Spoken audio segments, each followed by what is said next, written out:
రాష్ట్ర అధ్యక్షులు వైఎస్ జగన్మోహన్ రెడ్డి గారి ఆదేశాల మేరకు మా ప్రీతమ శాసనసభ్యులు పెద్దిరెడ్డి రామచంద్రారెడ్డి స్వామి గారి ఆశీస్సులతో గత 5 రోజులుగా మండల పర్యటనను మండల నాయకులందరితో కలుపుకొని ప్రతి పంచాయతీని పర్యటించడం జరిగింది. జూలై 30వ తారీఖు నుంచి ఆగస్టు 3వ తారీఖు వరకు 19 పంచాయతీల పర్యటన మా వైఎస్ఆర్సీపీ కుటుంబ సభ్యులందరితో కలిసి చంద్రబాబు షూరిటీ మోసం గ్యారంటీ కార్యక్రమంని ప్రతి ఇంటికి తీసుకెళ్ళి వారు ఇచ్చిన వాగ్దానాలను నెరవేర్చలేదని ప్రజలకు తెలియజేయడం కోసము గ్రామ కమిటీలు కూడా ప్రతి పంచాయతీ నుంచి మేము మా గౌరవ నాయకులు ఆయా పంచాయతీల సర్పంచ్ ఎంపీటీసీ ఆ పంచాయతీలోని ముఖ్య నాయకులు అందరినీ కలుపుకొని గ్రామ కమిటీలు వేసుకుంటూ కమిటీల ద్వారా ప్రజల్లోకి ఈ ప్రభుత్వం చేస్తున్న మోసాలను తీసుకెళ్లాలనే ఉద్దేశంతో 5 రోజులు మేము పర్యటించినాము. అందులో భాగంగా 3వ రోజు ప్రోగ్రాం మేము లద్దిగము, కాటిపేరి, కాగతి, దిగుపల్లి పంచాయతీల్లో ప్రోగ్రాం జరుగుతున్న సమయంలో చెట్టుపేట పంచాయతీ తెలుగుదేశం నాయకులు కుమార్ రాజు గారు మన చౌడేపల్లిలో ఉన్న వైఎస్ రాజశేఖర రెడ్డి గారి విగ్రహానికి పూలమాల వేసినారని మాకు సమాచారం అందింది.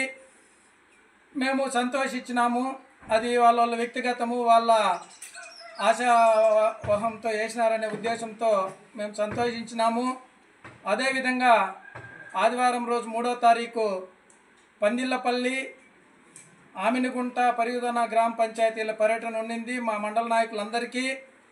మేము పందిళ్ళపల్లిలో ప్రోగ్రాం జరుపుకుంటుంటే కుమార్ రాజు గారు మా చెట్టుపేట పంచాయతీ, పందిళ్ళపల్లి పంచాయతీ నాయకులతో కలిసి మేము మీ పార్టీలో చేరతాము, మీ రాష్ట్ర పార్టీ నాయకుడు జగన్మోహన్ రెడ్డి గారి మీద, మన గౌరవ శాసనసభ్యులు రామచంద్రారెడ్డి గారి మీద, మన మండల నాయకులందరి మీద మాకు నమ్మకం ఉంది. మాకు ఇప్పుడున్న ప్రభుత్వంలో న్యాయం జరగలేదు. మేము మా తండ్రి గారి నుంచి ఆ పార్టీకి పనిచేస్తున్నాము, మేము మీ పార్టీలోకి వస్తాం, మమ్మల్ని ఆహ్వానించాలని కోరడంతో మా నాయకులు అందరి సమక్షంలోన మేమందరూ స్వాగతం పలికి అతనికి కండువాలు వేసి పార్టీలోకి ఆహ్వానించడం జరిగింది. ఆయన పందిళ్ళపల్లి, ఆమినగుంట, పరియుదన 3 పంచాయతీల్లో కూడా మాతో పాటు రావడం, అక్కడ మా కమిటీల్లో భాగస్వామి అయి ఆ కమిటీలో ఎన్నికైన మా అధ్యక్షులు సభ్యులకి పూలమాలతో అతను కూడా మాతో కలిసి అందరినీ సన్మానించి మా కమిటీలను ఉత్తేజపరిచినారు ఆ రోజు. ఇలా జరిగితే ఆ మరుసటి రోజు మా మండల పర్యటనలో మా పార్టీకి ముందు మా పార్టీ చేసిన మంచిని అందరూ గుర్తు చేస్తూ మేము మోసపోయినాము, మీ నాయకత్వం, మీ రాష్ట్ర నాయకత్వం బాగుంది, మన రామచంద్రారెడ్డి అన్న గారి నాయకత్వం బాగుంది, మన మండలంలో ఇప్పుడు మండల నాయకులు అందరూ బాగున్నారు, మీ మీద నమ్మకంతో మా పార్టీకి మంచి ఉత్సాహము, పార్టీకి బలము వచ్చింది, జీర్ణించుకోలేక అది మనసులో పెట్టుకొని మేము ప్రలోభాలు పెట్టి ఆయన్ని బెదిరించి మేము పార్టీలోకి తీసుకున్నామని తప్పుడు ప్రచారం నిన్న పేపర్లో వచ్చింది గమనించినాం. ఇలాంటివి మాకు అవసరం లేదు. మేము ఇప్పుడు ప్రతిపక్షంలో ఉన్నాం, ప్రభుత్వంలో ఉన్నా మేము ఎవరిని బెదిరించము, అలాంటి అవసరాలు మాకు లేవు. ఇది ఈ నాయకులందరూ గుర్తుపెట్టుకోవాలని తెలియజేస్తున్నాం. నాయకుడు అంటే ప్రజలకి నమ్మకం ఉండాల. నమ్మకం ఉన్నప్పుడే ప్రజలు ఇలాంటి వాటికి స్వాగతిస్తారని చెప్పి తెలియజేస్తున్నాం. వైఎస్ఆర్ కాంగ్రెస్ పార్టీకి ఎవరిని ప్రలోభ పెట్టేది, బెదిరించేది, వాళ్ళని బలవంతంగా మా పార్టీలో చేర్చుకోవాల్సిన అవసరం మాకెవరికీ లేదు. మా పార్టీ మీద అభిమానంతో, నమ్మకంతో ఎవరు వచ్చినా మేము స్వాగతం పలకడానికి సిద్ధంగా ఉంటామని తెలియజేస్తున్నాం. ఈనాటి మీడియా సమావేశానికి ఇచ్చేసినటువంటి మీడియా సోదరులకు, పత్రికా విలేకరులకు అందరికీ పేరు పేరున హృదయపూర్వక నమస్కారాలు తెలియజేస్తున్నాము. ఇక్కడ ఈనాటి ఈ మీడియా సమావేశానికి ఇచ్చేసినటువంటి మండల వైఎస్ఆర్ కాంగ్రెస్ పార్టీ కుటుంబ సభ్యులందరికీ ప్రత్యేకంగా కృతజ్ఞతలు తెలియజేస్తున్నాము. ఈ దినం మీడియా సమావేశం ఏర్పాటు చేసిన కారణం ఏమంటే, మొన్నటి దినం ఆదివారం మా పందెలపల్లి ఎంపీటీసీ సెగ్మెంట్కు సంబంధించి సెట్టిపేట గ్రామ పంచాయతీలో తోటకూరపల్లి గ్రామ నివాసి అయినటువంటి కుమార్ రాజు అనే వ్యక్తి గత కొద్ది రోజులుగా వారి పార్టీ పైన వ్యతిరేకతతో వాళ్ళు చేస్తున్నటువంటి దురాక్రమణలు, దౌర్జన్యాలు, అక్రమాలకు విసిగిపోయి అతను ప్రజల్లో గతంలో మేము ఓట్లు అడుక్కునేటప్పుడు మేము ఎన్నో అబద్ధపు హామీలు ఇచ్చాము, వాటన్నింటినీ అమలు చేయలేని విధంగా కారణంగా మేము ప్రజల్లోకి వెళ్ళలేకపోతున్నాము అనే ఉద్దేశంతో జగన్మోహన్ రెడ్డి గతంలో ఇచ్చిన హామీలన్నింటినీ ఎలా నెరవేర్చారో అదేవిధంగా కూటమి ప్రభుత్వం అధికారంలోకి వస్తే అన్ని హామీలు అమలు చేస్తారనే ఉద్దేశంతో మేము గతంలో ప్రజలందరికీ హామీలు ఇచ్చి ఓట్లు వేయించడం జరిగింది. అందుకు భిన్నంగా అధికారంలోకి వచ్చి 14 నెలల కాలం గడుస్తున్న ఏ ఒక్క హామీని అమలు చేయలేదు. అందులో భాగంగానే మేము ప్రజల్లోకి వెళ్ళలేకపోతున్నాము. కాబట్టి అక్కడ తగిన మాకు సముచిత స్థానం కల్పించలేదు. నేను పార్టీకి కష్టకాలంలో నుండి కూడా పార్టీకి వెన్నంటూ ఉండి పనిచేశాను.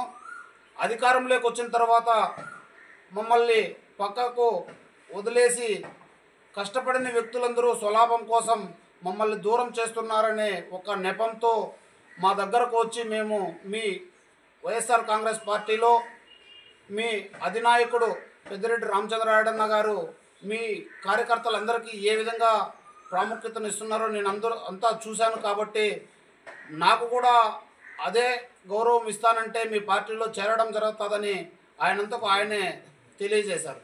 మాతో సంప్రదింపులు జరపకముందే దివంగత నేత వైఎస్ రాజశేఖర రెడ్డి విగ్రహానికి బస్టాండ్ కూడలందు అందరి సమక్షంలో వైఎస్ రాజశేఖర రెడ్డి విగ్రహానికి పూలమాల వేసి సంఘీభావం తెలిపి నేను ఈ దినం నుంచి మీ వైఎస్ఆర్ కాంగ్రెస్ పార్టీ ఆశయాలకు అనుగుణంగా పనిచేస్తానని చెప్పడం జరిగింది. అందులో భాగంగానే ఆదివారం మేము మా పెద్దలు పార్టీ కోఆర్డినేటర్ పెద్దిరెడ్డి రామచంద్రారెడ్డి గారి ఆదేశాల మేరకు, ఎంపీ మిథున్ రెడ్డి అన్న గారి సూచనల మేరకు ప్రతి మండలంలోనూ ప్రతి పంచాయతీలోనూ గ్రామ కమిటీలు వేయడానికి బాబు షూరిటీ మోసం గ్యారంటీ అనే కార్యక్రమాన్ని ఉద్దేశించి రాష్ట్ర వ్యాప్తంగా ఇచ్చిన హామీలను అమలు చేసే విధంగా పార్టీ ప్రభుత్వం పైన ఒత్తిడి తీసుకొచ్చే కార్యక్రమాన్ని పెద్దలు జగన్మోహన్ రెడ్డి గారు రాష్ట్ర వ్యాప్తంగా కార్యక్రమాలు చేస్తుంటే జిల్లాలో భాగంగా జిల్లా కోఆర్డినేటర్లు, జిల్లా అధ్యక్షులు వారి ఆధ్వర్యంలో అనేక హామీలపైన నిరసన కార్యక్రమాలను వారి ఆధ్వర్యంలో జరుగుతుంటే మండల కేంద్రాలలో మండల కమిటీ అధ్యక్షులు అదేవిధంగా అనుబంధ విభాగాల అధ్యక్షుల ఆధ్వర్యంలో మండల కేంద్రాలలో ఇచ్చిన హామీలపైన ఒత్తిడి తెచ్చి ప్రజలకు న్యాయం చేయాలనే ఉద్దేశంతో అనేక కార్యక్రమాలను నిరసనలు తెలియజేస్తున్నాం. అందులో భాగంగానే ఈ దినం మేము గ్రామ కమిటీలను నియమించి గ్రామం నుండి పార్టీని బలోపేతం చేస్తూ ప్రజలకు ఇచ్చిన హామీలను ప్రజల పక్షాన నిలబడి ప్రజలకు మేలు చేయాలనే ఉద్దేశంతో గ్రామ కమిటీలను వేయడం జరిగింది. అందులో భాగంగా ఆదివారం పందెలపల్లి గ్రామ పంచాయతీలో గ్రామ కమిటీలను నియమిస్తుంటే అక్కడకు స్వచ్ఛందంగా అతనంతకు అతను వచ్చి పార్టీలో చేరడం జరిగింది. కుమార్ రాజు గారు పార్టీలో చేరడం జరిగింది. అంతేగాని మేము అతన్ని ప్రలోభ పెట్టాలనో లేదో మేమేమైనా పదవులు ఇస్తామనో లేదో ఏదన్నా కాంట్రాక్ట్ వర్క్లు ఇస్తామనో లేదో మీకు ఏదో విధంగా లబ్ధి చేకూరుస్తామని మేము హామీ ఏమి ఇవ్వడం లేదు. హామీ ఇవ్వడానికి మేమేం అధికారంలో లేము. మేము ఉన్నది ప్రతిపక్షంలో. ఎవరైనా కానీ అధికారం పోయేటప్పుడు వేరే పార్టీ మారాలని చూస్తారు. కానీ 4 సంవత్సరాల కాలం ఉన్నా కూడా అతను వైఎస్ఆర్ కాంగ్రెస్ పార్టీలో చేరుతున్నారంటే మేమంతా కూడా అతన్ని సాధారణంగా ఆహ్వానించాం తప్పితే ఎక్కడ బలోపేతం చేయలేదు, బలవంతం చేయలేదు. కాబట్టి నిన్నటి దినం పత్రికల ద్వారా మేము చూడడం జరిగింది. వైఎస్ఆర్ కాంగ్రెస్ పార్టీ నాయకులు ఒత్తిడితో భయభ్రాంతులకు గురి చేశారని అన్నారు. ఎక్కడైనా మేము భయభ్రాంతులకు గురి చేసి పార్టీలోకి పిలుచుకోవాల్సినంత అవసరం మాకు లేదు, మా నాయకులకు లేదు. కాబట్టి ఆ పదాన్ని వాపసు తీసుకోవాలని మేము మీడియా సమావేశం ద్వారా, మీడియా సోదరుల ద్వారా తెలియజేస్తున్నాం. ఎక్కడైనా అధికారంలో ఉంటే ప్రలోభపెట్టు, భయపెట్టు, పదవులు ఇస్తామనో తీసుకుంటారు తప్పితే ప్రతిపక్షంలో ఎవరు తీసుకోరని ఈ సభాముఖంగా తెలియజేస్తూ ఈ చిన్న ఉపన్యాసాన్ని ఇంతటితో ముగిస్తున్నాం.